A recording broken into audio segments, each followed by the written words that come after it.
10 സന്ദർഭങ്ങളിൽ എന്തായാലും ദുആക്ക് ഇജാബത്ത് കിട്ടുന്ന, അതിലൊന്ന് മഴ പെയ്യുന്ന സമയമാണ്. ആകാശത്തു നിന്ന് അള്ളാഹുവിൻ്റെ റഹ്മത്ത് ഇറങ്ങിക്കൊണ്ടിരിക്കുന്ന സമയമാണ് മഴ പെയ്യുന്ന സമയം. 10 സന്ദർഭങ്ങളിൽ ദുആക്ക് ഇജാബത്ത് കിട്ടും. അതിലേറ്റവും പ്രധാനപ്പെട്ട ഒരു സമയമാണ് മഴ പെയ്യുന്ന സമയം.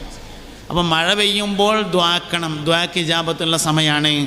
ദ്വാരക്കുമ്പോൾ ഏറ്റവും പ്രധാനമായിട്ട് ദ്വാരക്കേണ്ടത് ഇസ്തിഗ്ഫാറാണ്. നമ്മൾ ചെറുപ്പത്തിൽ ആദ്യം പഠിക്കണ ഒരു ദുആണ് ഇസ്തിഗ്ഫാർ.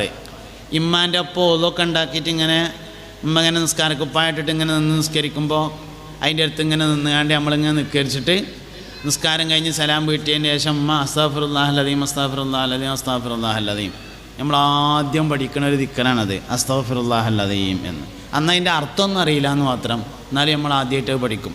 ഉമ്മയിൽ നിന്ന് കുട്ടികൾ നേരിട്ട് പഠിക്കുന്ന ദിക്ർ ബിസ്മിയുണ്ട്, എന്നാൽ ഇസ്തിഗ്ഫാർ വളരെ പ്രധാനപ്പെട്ടതാണ്.